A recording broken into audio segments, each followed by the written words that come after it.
Decades after the last shot was fired, the echoes of a war still resonated. Long after the world had moved on, those echoes called a son. Years into his own retirement, he embarked on a new career. This was not a career of profit, but of profound purpose. He would become a historian. His mission was to meticulously reconstruct the wartime odyssey of his father, Howard Snyder. Howard Snyder was the pilot of the B-17 Susan Ruth. The plane was named for his older sister. This was no academic exercise. It was a deeply personal quest. It was driven by an imperative to understand the human cost of a global conflict. He aimed to ensure the memory of his father's crew would not fade. Countless others like them deserved to be remembered. His mission was to bring their story to life. It would be a testament to bravery, sacrifice, and an enduring spirit. These were the spirits of those who faced the storm. The storm itself had been brewing for years. Through the 1930s, the drumbeat of aggression grew steadily louder. Italy, Japan, and Germany played a dark symphony threatening global peace. For Americans, a vast ocean seemed to offer insulation. A deep desire for neutrality held sway. In 1939, the US military ranked a modest 18th in the world. This reflected a nation hesitant to entangle itself in Europe's perennial conflicts. Yet President Franklin D. Roosevelt had a prescient understanding of the gathering clouds. He began to steer the nation towards an inevitable involvement. He initiated the first peacetime draft in the fall of 1940. The clock was ticking. The American public remained largely divided, clinging to the hope of isolation. That hope shattered on December 7, 1941. The Japanese attack on Pearl Harbor was not just a military strike. It was a brutal, psychological assault that stunned a continent. Japan's diplomatic note arrived late, after the bombs began to fall. This solidified the perception of a sneak attack. It ignited a furious outrage that swept across the nation. In a single devastating morning, a divided public was unified. They coalesced into a single, terrible resolve. The sleeping giant had been awakened. Just 4 days later, on December 11, 1941, Adolf Hitler declared war on the United States. This move would prove to be one of his greatest strategic blunders. Believing in Japan's strength, he perhaps sought to preempt American involvement in the European theatre. Hitler's declaration inextricably linked the two fronts. It committed German resources against a rapidly mobilizing America. It was a preemptive strike. In hindsight, it was utterly unnecessary. The United States might not have declared war on Germany for some time, if at all. Could Hitler have miscalculated so profoundly? He made the fateful decision himself. Across the country, young men poured into recruiting stations. They were galvanized by a shared sense of outrage and duty. Among them was Howard Snyder. Born in Nebraska, raised in Southern California, Snyder had already joined the Army in April 1941, but with a new wife, Ruth, and a baby on the way, he looked for a way to better support his growing family. The Army Air Corps offered better pay. In June 1942, he volunteered for the Aviation Cadet Training Program. He was embarking on a path that would transform him from a civilian into a pilot. The journey was a crucible. The Army Air Corps Aviation Cadet Training Program was notoriously rigorous. It was designed to weed out all but the most capable. Nearly 40% of trainees failed. They succumbed to the relentless pressure, the demanding flight simulators, and the unforgiving reality of mastering the skies. Each week brought new challenges and new aircraft. It brought a constant winnowing of their ranks. Only those with exceptional skill, resilience, and an innate aptitude for flight would earn their wings. This demanding process forged the very foundation of the 8th Air Force. It was an elite corps of airmen ready to face the enemy. As these pilots trained, Allied strategic minds formulated a grand plan for air superiority. The 8th Air Force was established with a clear mandate. Its mission was daylight precision bombing. This doctrine was a sharp contrast to the British RFS nighttime area bombardments. It aimed instead to surgically cripple Germany's industrial and military infrastructure. The goal was to systematically dismantle its war-making capacity. In January 1943, the Casablanca Conference formalized this coordinated offensive. It was named Operation Point Blank.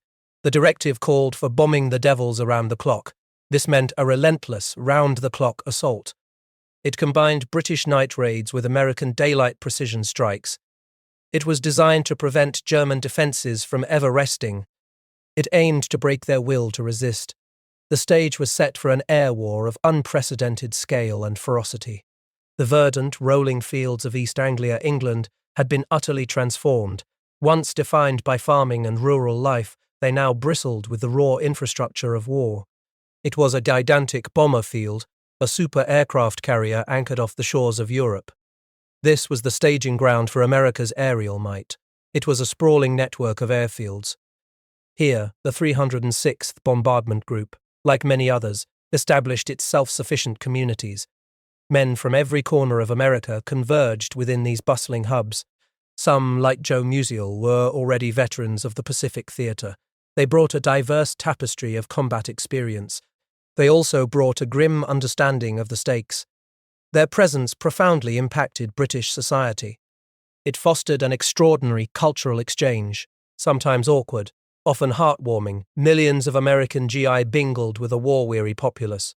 Yet for all the shared laughter and fleeting romances, the true engine of this vast enterprise was not just the dashing airmen. It was the unseen, unsung ground personnel. Mechanics, armourers and engineers toiled ceaselessly in the damp English cold. They battled mechanical failures and shortages.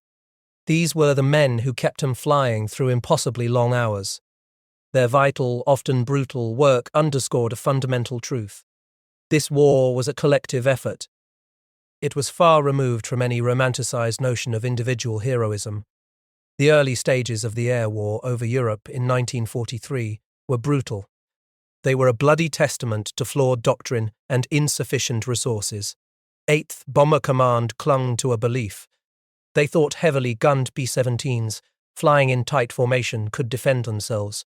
They believed they could defend against the formidable Luftwaffe. This conviction, coupled with limited fuel capacity of early escort fighters, proved devastating. The P-38 Lightning and P-47 Thunderbolt had short ranges. Time and again these escorts were forced to turn back. They left the lumbering bombers to become sitting ducks for German fighters. The fighters swarmed like a pack of wolves circling for the kill. The human cost was staggering. Airmen felt there was no light at the end of the tunnel. A pervasive sense took hold. Holding rank in 1943 was like having a ticket to a funeral your own. The physical and mental stress was immense. They battled temperatures of -60 degrees in the frozen stratosphere. The deafening noise of their own guns drilling the air like electric sledgehammers was constant.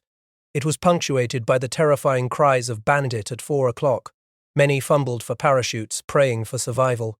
They watched fellow bombers go down like great stricken monsters. Others were sealed into what would become their coffin. This unrelenting peril, combined with insufficient training programs, contributed to devastatingly high loss rates. Inaccurate bombing was also a problem. Colonel Charles "Chip" Overacker vocally criticized this flaw. His recommendations were eventually adopted out of sheer necessity. In this crucible of constant danger, airmen developed a fierce live for today mentality. They sought solace in camaraderie and fleeting recreation. The expressive individuality of nose art became a desperate distraction from gnawing fear. But the tide, slowly and painfully, began to turn. The catastrophic Second Schweinfurt raid on October 14, 1943, was known as Black Thursday. It was disastrous, with 60 B-17s lost outright. Yet it highlighted the critical importance of strategic bombing targets like ball-bearing factories. It also showed the unsustainable human cost. This, along with Black Week of October 1943, forced a brutal re-evaluation. 148 B-17s and 24 Haiti men were lost in just 7 days. The urgent need for long-range fighter escorts became undeniable. The solution arrived in early 1944 with the P-51 Mustang. With its 2,000-mile range and superior combat capabilities, it became the bomber's life-saving protection. It enabled deep penetrations into Germany. It fundamentally shifted the air war. General Jimmy Doolittle's appointment as commander of the 8th Air Force solidified this change. His pivotal order was for all qualified fighter pilots to remain with the bombers. This marked a critical shift in protection strategy. Concurrently, the H-2X radar system, codenamed Mickey, became operational. It allowed for effective bombing missions through thick overcast and 10 tenths cloud cover. It made potentially invisible targets accessible regardless of weather. The B-17G model, introduced after the Schweinfurt losses, further restored crew confidence. Its improved chin turret finally addressed the B-17's critical vulnerability to head-on fighter attacks. These technological advancements and strategic shifts chipped away at the myth of aerial invincibility. They replaced it with a stark, but ultimately more effective reality. They emphasized the grinding routine, mechanical failures, and sheer terror that remained the constant companions of every airman. Every mission began long before dawn. It was a cold, clinical routine masking profound apprehension. The wake-up call, often before 4 a.m., shattered brief, restless sleep. Breakfast followed, powdered eggs and greasy corned beef. It was eaten in a silence thick with unspoken questions. Then came the briefing, the moment of truth. Inside the cavernous hall, the commanding officer strode to the map. A hush fell over the rows of tired faces. The target, a pinprick on a distant German city, was revealed. It often elicited murmurs, gasps, and groans from the airmen. The collective shock was a visceral acknowledgement of the danger ahead. A chaplain's prayer followed. It was a solemn appeal for divine protection in the face of near-certain peril. Crews then geared up. They donned heavy flight suits, oxygen masks, and flak vests. The weight of the steel plates offered a grim comfort. The drive to the runway was filled with quiet dread. It was exacerbated by the sight of sick or injured men. They were being pulled in to fill empty spots in other crews. At the hard stands, the deafening roar of all 4 engines started up one by one. It vibrated through their chests. The smell of aviation fuel was heavy in the air. A green flare arced into the pre-dawn sky, signaling, "Go." Takeoff was a perilous dance with gravity. Overloaded planes lumbered down short, often wet, runways. Each pilot pushed his machine to critical speeds. A single miscalculation meant disaster. Then came the most complex and dangerous maneuver, formation assembly. Hundreds of aircraft, each a solitary beast in the pre-dawn gloom, had to coalesce. They formed a single, cohesive defensive unit. Circling for what felt like an eternity, they climbed to altitude. Individual pilots meticulously guided their B-17s into precise positions. This was the combat box formation. The sky filled with shimmering silver planes, they left contrails like ghostly ribbons against the blue. They transformed from a flock of geese into a formidable interlocking fortress. This tight formation, 600 yards long, a mile wide, and a half-mile deep, was their only shield. It enabled over 1,000 machine guns in a wing to fire 14 rounds a second, but any plane that lagged, any pilot who lost his position, instantly became a sitting duck. It was a vulnerable target in the vast, unforgiving expanse of the sky. The mission had begun. February 1944 ushered in a new, brutal chapter in the air war over Europe. The Luftwaffe had paid a devastating price for earlier suicidal rear attacks. The B-17's formidable tailgun defenses had been effective. So German pilots had been forced to adapt. They now shifted their tactics, opting for perilous frontal assaults. This was a desperate gamble. While costly for them, it introduced new, terrifying vulnerabilities for American bomber crews. This tactical evolution, coupled with inherent dangers, transformed every B-17. Oxygen-rich cabins and incendiary tracer rounds made them volatile. A single hit could trigger catastrophic fires and explosions. Amidst this escalating peril, Howard Snyder earned his promotion to flight leader. He was poised to command his own crew. Yet, this new status, intended to balance demands on experienced pilots, also meant a delay. It meant a delay in his combat missions. It was a frustrating lull before the inevitable storm. That storm broke with full force on February 8, 1944. The B-17 Susan Ruth, with Snyder as co-pilot, was part of a massive bombing run. It targeted strategic German facilities deep within enemy territory. For the airmen, the bombing run itself represented the apex of vulnerability. Flying straight and level through the iron tumulus of flak and swarms of enemy fighters was necessary. Evasive maneuvers were impossible. The Susan Ruth found itself in a particularly exposed hull position within the formation. This was a known target for German fighters. It was a grim premonition, of the fate that had befallen other crews in the same spot over Frankfurt. As the bombs dropped, the sky erupted. Focke-Wulf 190s, relentless and precise, singled out the Susan Ruth. The airframe shrieked under the impact of their 20mm cannons. Shell fragments tore through the thin aluminum skin. The cockpit, already a vortex of noise and vibration, was suddenly engulfed in a hellish inferno. Escaping oxygen ignited, pieces of equipment flew about, concussions slammed through the fuselage, stunning the men. Pilot Howard Snyder felt the fire's searing heat. His neck was burning. The flames were a tangible, terrifying presence. Amidst the chaos of the ripped-apart bomber, the bailout alarm shrieked. It was a piercing call to action that cut through the roar of failing engines and the crackle of fire.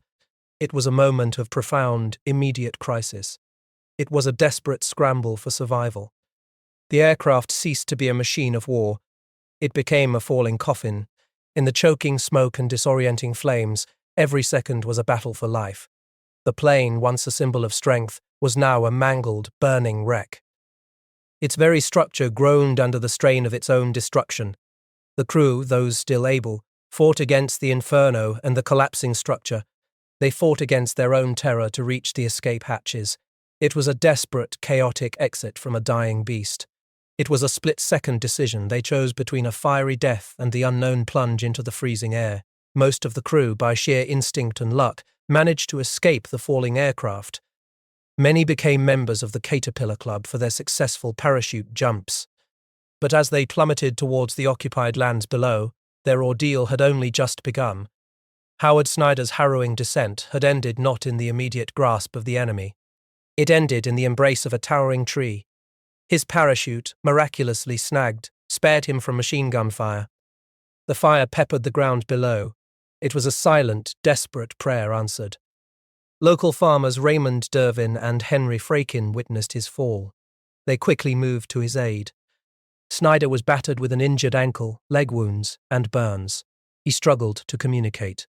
He relied on a small French/English dictionary from his escape kit. The kit also held folding money, a first aid supply, a waterproof silk map, a tiny compass, and dry rations. Dervin's mother, her hands both gentle and firm, bandaged his wounds. Her actions were a quiet testament to immediate, grassroots humanity. This humanity would define his coming ordeal. The air, thick with the scent of pine and fear, was alive with the sound of German patrols and their dogs. Their presence was a palpable threat, though recent snowfall offered a fleeting, fragile veil against easy tracking. This was not the war of grand strategy or aerial combat. This was a war fought in whispers, in shadows. It was fought in the extraordinary courage of ordinary people. This civilian resistance was a vital network woven throughout occupied Belgium. It operated under the chilling shadow of Hitler's Nacht an Nebel decree. Night and fog, as it was known, allowed the Nazis to make political prisoners disappear. Resistance fighters could vanish without a trace. This created a climate of terror designed to crush dissent. Yet, an estimated 5% of the Belgian population defied unimaginable risks. They formed a lifeline for downed Allied airmen and those refusing forced labour. Over 19,000 of these brave souls would pay the ultimate price. For Snyder, the danger was immediate and relentless. After just one night under the Dervin's roof, Gestapo surveillance forced a rapid relocation. A 16-year-old girl named Mary Lou, her face etched with urgency, warned Raymond Dervin. German soldiers were circling the farmhouse on bicycles. That same miserable, cold and rainy night, Paul Tilquin, a customs officer and underground member, transformed Snyder. His wife, Nellie Bastien Tilquin, assisted. They helped him shed his uniform for an ill-fitting border patrol disguise. It was a long khaki cape and a peculiar square pillbox cap. Then, on a precarious tandem bicycle journey with Tilquin, Snyder found himself pedalling. They pedaled past a group of drunken German officers spilling out of a tavern. It was a moment he later described as kind of exciting. The adrenaline was a strange counterpoint to the ever-present dread. He was then taken to the home of Mr. Sohi, the bailiff of Chimay. This was another link in the chain of civilian protection. As Snyder navigated these initial perilous movements, other airmen were also finding refuge. These were survivors of the Susan Ruth and other downed bombers. Vincent Rees, a waist gunner, meticulously carved wooden dog tags. He replaced his lost identification. It was a small act of self-preservation in a world where identity could mean life or death. Nellie Deschormes, a Belgian farmer, initially harbored suspicion. John Pindrock, another of Snyder's crew, had landed at her farm. Fearful of collaborators, she nonetheless decided to hide the young American. A French flag tied around his waist was a shocking symbol of his allegiance. Nellie quickly developed a motherly affection for her John. They passed tense hours playing chess or cards. Their farm, like many others, had a hidden hole in the wall between his room and the hayloft.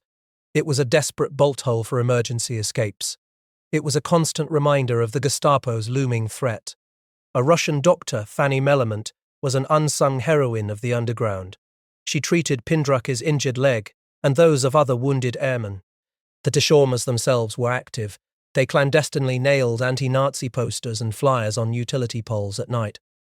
Their bravery was fueled by quiet defiance, despite the constant fear of a collaborator neighbor. The Rafale de Rieses, a massive German sweep on February 25th, demonstrated the pervasive threat. 3,000 German soldiers surrounded the area.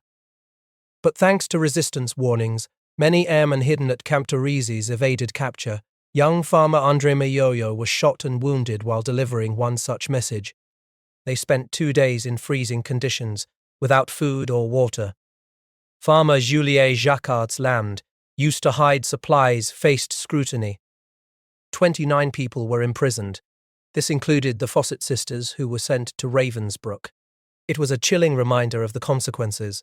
Even with the camp's relative comforts, food was scarce. It was often bread mixed with sawdust. The barracks were infested with rats. Initially deplorable to the Americans, this became a grim reality they learned to tolerate. By March 25th, Pindrock and Rees joined a larger group of airmen. They were hiding in the Bois de la Champagne, a secluded forest. Now 10 Americans lived in cramped quarters. Their days were a monotonous blend of boredom, inactivity, and gnawing anxiety. The close proximity, coupled with inadequate food and constant danger, inevitably led to tension. Heated discussions erupted between the devout Catholic Pindrock and Rees and the Mormon Billy Huish. Their differing beliefs became a flashpoint in their shared confinement. Pindrock longed to see his best friend and fellow crewmate, William Slenker. He insisted on a visit. Slenker was hidden by Josephine Collett and her daughters Gisela and Paula. Despite Pindrock's limping leg and the Deschormes' palpable fear, they made the dangerous trip. They narrowly avoided a German convoy on the road. It was a heart-stopping moment that allowed the friends a brief, emotional reunion. The close call, however, sealed the Deschormes' decision. No more such perilous journeys. Meanwhile, Florence Simon, another local farmer, continued to bring meals to the hut. His wife, Jean, prepared them. To avoid suspicion, he devised an elaborate deception. He pedaled uphill with empty milk jugs, pretending they were heavy. Then, on the way back down, he faked the same struggle. He skidded his boots to imply he was straining to control his speed. In early April, Warren Cole and Ivan Gaze, weary of the confinement, chose to leave the group. They attempted an escape on their own. This highlighted the desperate, individualized nature of evasion. Then came the brutal truth of April 22nd, 1944. That infamous day, a tragic betrayal occurred. It was orchestrated by Belgian collaborators and German officers. It led to the capture and summary execution of 8 American airmen without trial. This horrific event starkly exposed the brutal efficiency of Nazi collaborationist forces. It constituted a grave violation of the laws of war. It implicitly debunks any naive notion that all captured Allied airmen were treated as prisoners of war. How could such a thing happen? For Howard Snyder, the shadow of occupation continued to lengthen. He found refuge with Eva Laurent-Martin. Her quiet courage belied her vulnerability as the wife of a British POW. Eva risked everything, harboring Howard in her home. She provided him with a civilian suit and a forged identity card. It declared him deaf and dumb, but her bravery made her household a constant target. The Gestapo repeatedly searched her home. Eva bravely denied any knowledge of hidden airmen. Howard endured terrifying close calls. Once, during a surprise raid, he leaped from a second-story window. Shaving cream still clung to his face. Another time, during a search of the Beaulieu home, he hid precariously on a roof. On a tense train journey, he feigned a coughing fit to avoid speaking with German soldiers. His heart pounded with fear. The danger intensified further when Eva's daughter, Maggie Laurent Martin, was arrested and interrogated. Though eventually released, the experience left her deeply distressed. The sound of German voices haunted her long after.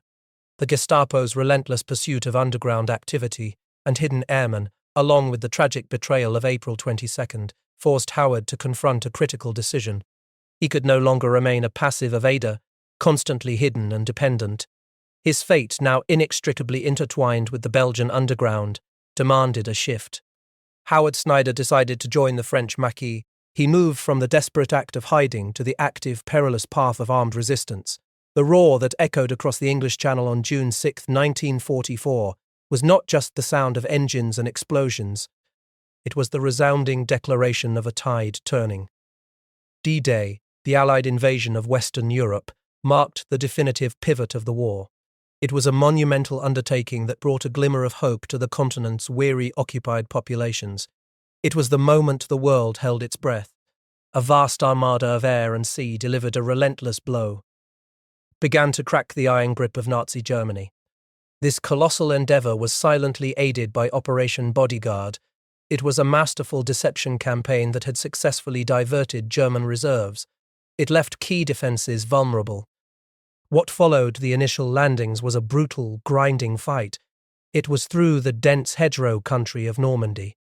Every field and ditch became a deadly stronghold, but slowly, painstakingly, the Allied forces broke through. The relentless push of American 51 Mustang fighters had systematically dismantled the Luftwaffe. This left the skies open for Allied dominance. It was a critical factor in the ground advance. By early August, General Patton's USAA, Third Army was unleashed. It embodied his aggressive doctrine of when in doubt, attack. His forces, driven by a fierce, offensive spirit, advanced at astonishing speed. They pushed the German lines back further and faster than anyone had dared to hope. This relentless drive culminated in the sealing of the Falaise Pocket on August 22, 1944. It was a catastrophic defeat that trapped and annihilated the bulk of Germany's forces west of the River Seine. The battlefield was so littered with the dead. General Eisenhower would later describe it as a scene that could be described only by Dante. But this was not solely a victory of conventional military might. Throughout the long years of occupation, the French resistance had been a constant, unseen thorn in the German side. Their strategic sabotage and disruption efforts played a critical, often unacknowledged role. They bombed railway lines and ambushed convoys. This delayed German troop movements for days. It provided invaluable breathing room for the Allied advance. Their quiet courage and cunning were as vital as any tank or bomber in cracking the Nazi hold. With German defences collapsing, the path to Paris lay open. On August 25, 1944, the City of Light was liberated. Its streets erupted in a joyous, tear-filled celebration. Just days later, on September 2nd, the 39th Regiment crossed the French border into Belgium. This brought an end to years of unimaginable Nazi oppression. For the Belgian civilians who had endured starvation, arrests, curfews, torture, and death, it was overwhelming. The arrival of Allied troops was a moment of overwhelming emotional release. The hated Heil Hitler salute was instantly replaced by the jubilant V for victory sign. Mothers, their faces streaked with tears, rushed forward to kiss the GIs. The GIs shared precious cigarettes, chocolate, and chewing gum. Dr. Paul Delahaye, a child at the time, vividly recalled the priest riding through town.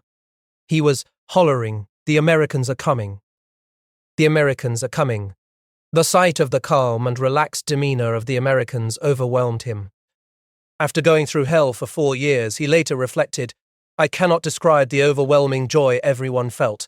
He thought to himself, "This must be what heaven is like." For those like American airman Howard Snyder, this wave of liberation meant imminent freedom. He had evaded capture for 7 perilous months, fighting alongside the French. Many of the famous write, "Have a nonica 7 and taste, but even me'll ne'er endeavour die.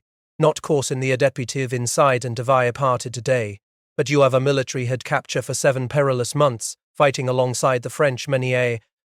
It meant the prospect of returning home, though he had sent multiple messages through the underground. His wife, Ruth, remained agonizingly unaware of his safety. The families of downed airmen had formed a close-knit, large family. They were bound together in a common cause, enduring immense anxiety. They often described their hope as chasing rainbows and ending up empty-handed. But for Howard, the rainbow was real.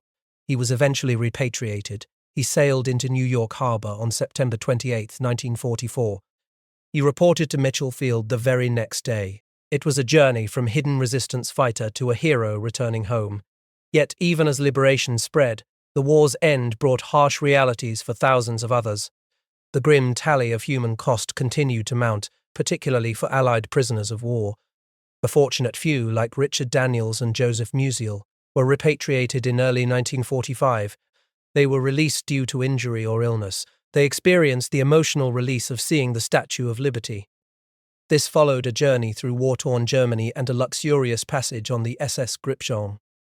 Many more faced a different, brutal fate. For thousands, including Roy Holbert, the end of the war brought the horror of the Black March. It was an 86-day, 500-mile forced trek across frozen Pomerania. Ill-prepared prisoners battled temperatures as low as -13 degrees Fahrenheit. They survived on meager rations. They fought disease, frostbite, and the cruelty of their guards. Throughout these final desperate stages of the conflict, Allied intelligence played a crucial role.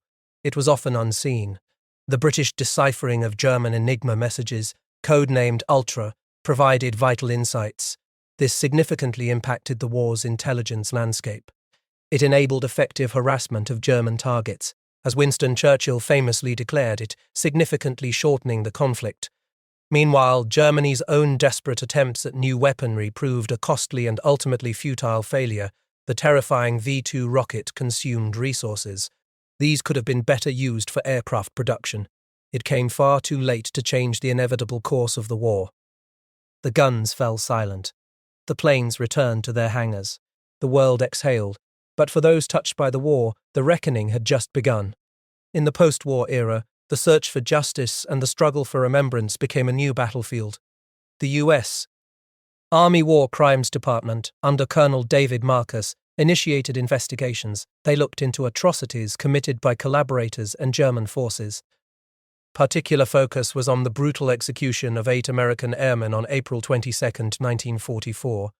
But justice, as so often in the aftermath of total war, proved elusive. Many perpetrators, like Belgian collaborators Charles Lambinon and Marcel J., managed to escape. They had been sentenced to death. Captain Karl Brenner, chief of the Feldendarmerie, was never apprehended. In September 1946, Marcus wrote to Durwood Ike, father of co-pilot George Ake. He acknowledged the immense difficulties. Ultimately, in May 1947, the Susan Ruth case was administratively closed. This was due to insufficient evidence. The sorrow, however, was not so easily dismissed. Durwood Ike, his heart heavy, wrote, "Knowing the facts does not help the deep sorrow that has come to all of us." He continued, "But it does help to know that they did not suffer long. We pray that they did not die in vain," he concluded, "and that generations to come will never forget their great sacrifice." His words were a poignant testament to the incomplete nature of justice, yet they held an enduring hope for meaning. For Howard Snyder, who had evaded capture for 7 months and fought with the French Maquis, the end of the war brought repatriation. His journey culminated in his return to New York Harbor in September 1944. His survival, and that of other crew members, was a testament not only to their own resilience, it was also a testament to the silent, immense bravery of the Belgian civilian resistance. These brave people had risked everything to shield Hull. Decades later, the bonds forged in that crucible of war were rekindled. In 1983, Howard Snyder and his wife Ruth returned to Belgium. It was a profoundly emotional journey. They were reunited with his wartime helpers. They presented him with deeply symbolic gifts. A plexiglass cross-crafted from the nose of a B-17 was one. Now, 1983, Howard's crafted from the nose of a B-17 was one. A blouse fashioned from parachute silk was another. These were tangible reminders of lives saved and gratitude that transcended language and time. Further trips in 1988, 1989, and 1994 solidified these lasting friendships. They cemented a shared history. This led to an annual ceremony in Belgium honoring the Susan Ruth crew as heroes of our freedom. The enduring legacy of remembrance, however, required more than ceremonies. It demanded meticulous preservation. The author, Howard Snyder's son, embarked on a deeply personal quest in his own retirement. He dedicated himself to a new career as a historian. He sought to reconstruct the wartime odyssey of his father's crew. He was driven by a profound need to understand the human cost of the conflict. He aimed to ensure their memory would not fade. This was a monumental undertaking. It was a modern-day detective story, piecing together fragmented lives. Central to this effort was collaboration. The author found invaluable partners in individuals who had already dedicated years to uncovering these hidden histories. Jacques Lalore, a Belgian historian, generously shared his unpublished manuscript. It was titled Champagne Woods, April 22, 1944. It was a meticulously documented account of the infamous day the 8 airmen were executed. Lalore expressed deep satisfaction that his extensive work would finally inform the relatives of the crew about what really happened. It would also reveal the arduous journeys their loved ones endured. Battlefields. Equally crucial was Dr. Paul Delahaye. Driven by his own childhood memories of wartime Belgium, he had founded the Belgian-American Foundation in 1984. He refurbished a shed into the Musée 4044 in 1986. Delahaye tirelessly researched and recorded the stories of young Allied soldiers. He conducted interviews and collected testimonies. In his words, this preserved history, without which much of the region's wartime history would remain unknown. He felt it was his duty to honor these men for what they gave us. He added, "If not for these troops, we would be speaking German today." The author's quest even led to a unique and dramatic interaction. It was with Hans Berger, the former Luftwaffe pilot who had shot down the Susan Ruth. Berger, reflecting on the shared humanity of combatants, once questioned, "Why on earth did we have to shoot at each other?" His perspective offered a rare glimpse into the other side of the conflict. It symbolized a profound, if belated, reconciliation. It offered a shared understanding of war's futility. The transformation of this vast collection of fragmented stories culminated in the book, Shot Down. It combined eyewitness accounts and dedicated research into a cohesive narrative. This process was guided by publishing experts like Judith Briles, editor John Malang, and designer Nick Zellinger-Nickard. It symbolized the arduous journey of transforming raw, often painful history into a polished narrative. It was ready for public consumption. The book fulfilled its goal. It aimed to inform relatives, preserve the story, and offer vital lessons about the price of freedom. It also emphasized the importance of learning from history. It implicitly challenged the notion that such detailed personal wartime stories are inevitably lost to time. The narrative of the Susan Ruth crew also served to elevate a critical, often overlooked role. It was the role of civilian resistance movements in occupied territories. Their immense risks and contributions were showcased as acts of heroism. From hiding airmen to sabotaging enemy movements, their bravery was equal to those they protected. This story emphasized the lasting impact of war on individuals and families.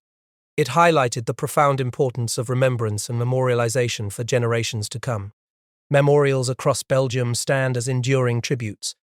One at Manceau-in-Brequis was dedicated in 1988. The Susan Ruth monument at Maquinoise was unveiled in 1989. It features an angelic figure of liberty unchaining a prisoner. It shows her stomping on a German soldier, flanked by an M47 Patton tank and an anti-aircraft gun. On April 22, 1999, another memorial honored the 8 executed airmen and 2 Belgian patriots. It ensures that the tragic sacrifice of that day would never be forgotten. Roy Hulbert, the last of the surviving Susan Ruth crew, passed away in January 2010. Dr. Paul Delahaye followed in July 2013. Their stories, meticulously preserved, continue to echo. They remind future generations of the immense human cost. They remind us of the unwavering spirit of those who fought for freedom.